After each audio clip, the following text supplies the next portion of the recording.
It started like any ordinary day on a quiet street, calm, uneventful, until it wasn't. A man with a camera, standing firm, confidently recording the world around him.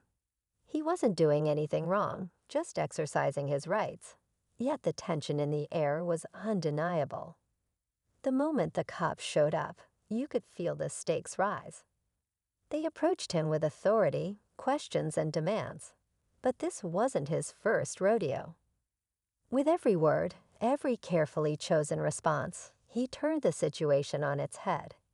He knew exactly where the line was drawn, and he wasn't about to let anyone cross it.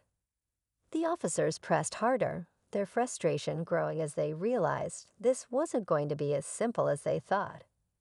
But this man, he stayed calm, cool, and collected. He wasn't rude, but he wasn't backing down either. What happened next left the officers scrambling, his composure completely unshaken. You won't believe how he managed to turn the tables and leave them questioning their own approach. Was it confidence, knowledge, or something more? Stick around to see how this encounter unfolded. It's a masterclass in knowing your rights and standing your ground. The man with the camera wasn't just anybody. He was someone who had done this before, someone who knew the rules better than most. He wasn't there to start trouble or create a scene. He was there to hold the line, to remind everyone, officers included, that the law applies to all. This wasn't about disrespecting authority or being difficult. It was about the principle, the right to stand on public ground, to record what happens in plain sight. The officers, on the other hand, weren't entirely sure how to handle him. Their tone shifted between stern and cautious, almost as if they were trying to feel him out. One officer, clearly frustrated, asked for identification. It seemed like a simple request, but that's where things got interesting. The man calmly declined, citing his rights with precision. You could see the gears turning in their heads, the uncertainty creeping in. They weren't used to this kind of confidence. And yet, he didn't budge. No panic, no yelling, just an unwavering resolve. He stood there, quietly dismantling their arguments, with nothing more than his knowledge of the law. The question now was, how far would they push? The silence that followed his refusal was deafening.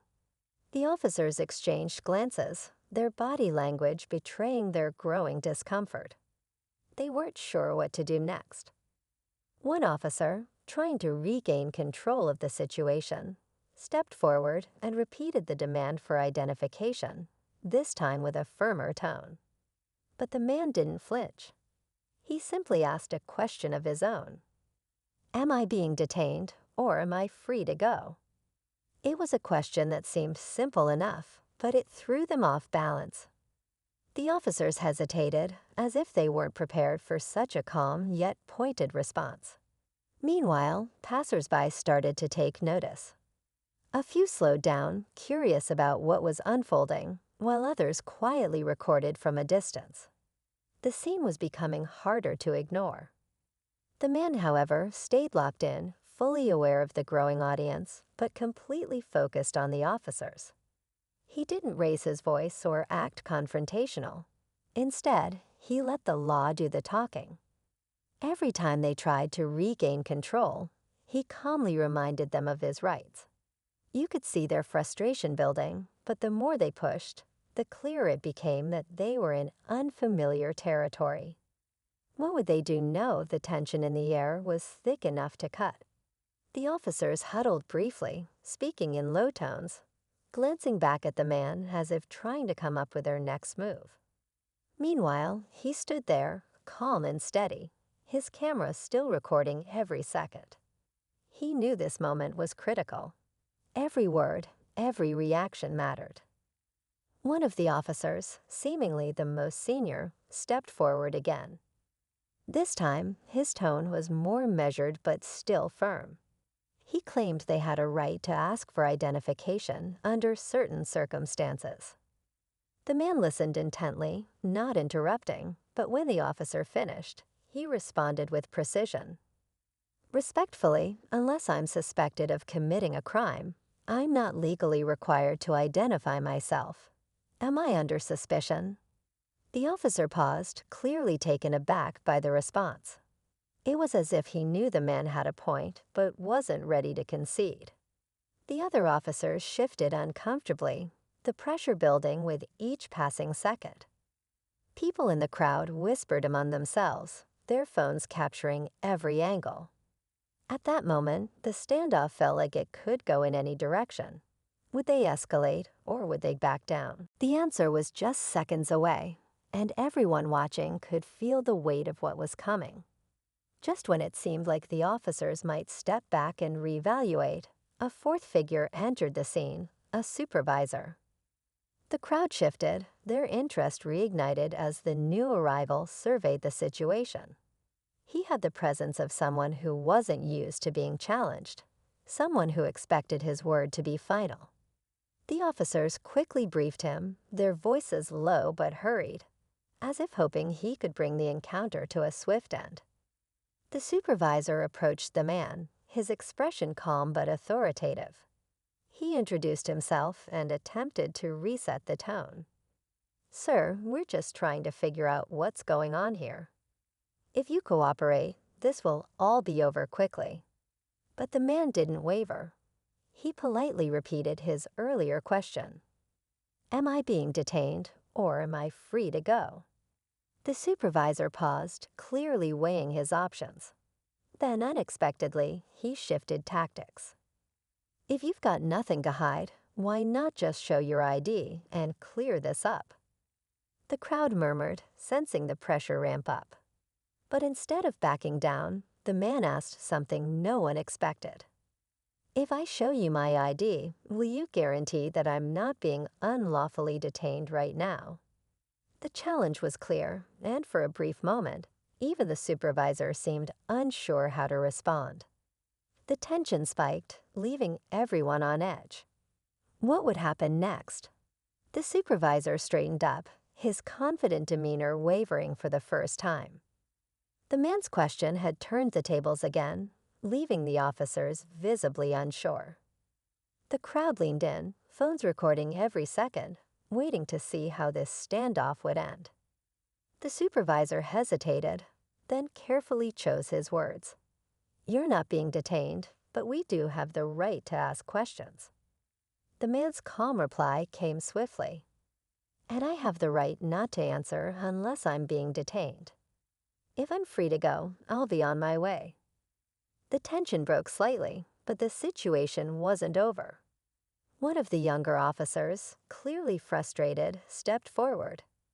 "If you don't have anything to hide, why make this so difficult?" His tone was sharper, his patience running thin. But before the man could respond, something unexpected happened. A voice from the crowd chimed in. "He's right, though. You don't need ID to walk around in public." Heads turned, and suddenly, it wasn't just one man against the officers.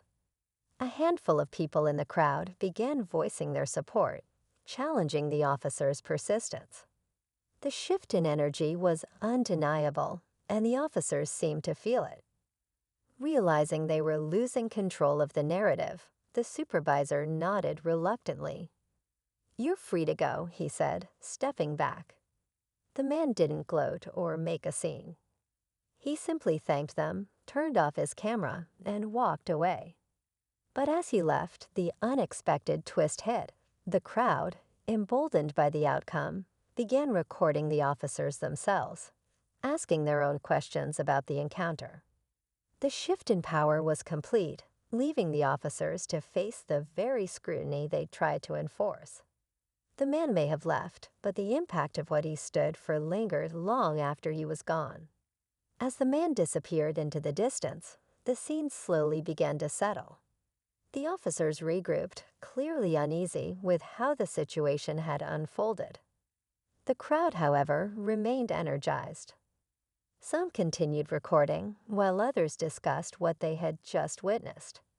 It wasn't just about one man standing his ground. It was about the power of knowing your rights and the importance of accountability. For the man, it wasn't about causing a scene or embarrassing anyone. It was about showing that even in the face of authority, you have the right to stand firm when you've done nothing wrong. The calm confidence he carried throughout the encounter was a lesson in itself, a reminder that knowledge can be a powerful tool. The crowd eventually dispersed, but the story of what happened spread. Videos from bystanders popped up online, sparking conversations about personal freedoms and the balance between public rights and law enforcement responsibilities. In the end, the encounter wasn't just a victory for one individual. It became a moment that inspired others to pay attention, ask questions, and most importantly, stay informed. Sometimes it only takes one calm voice to remind everyone what standing up for your rights truly looks like.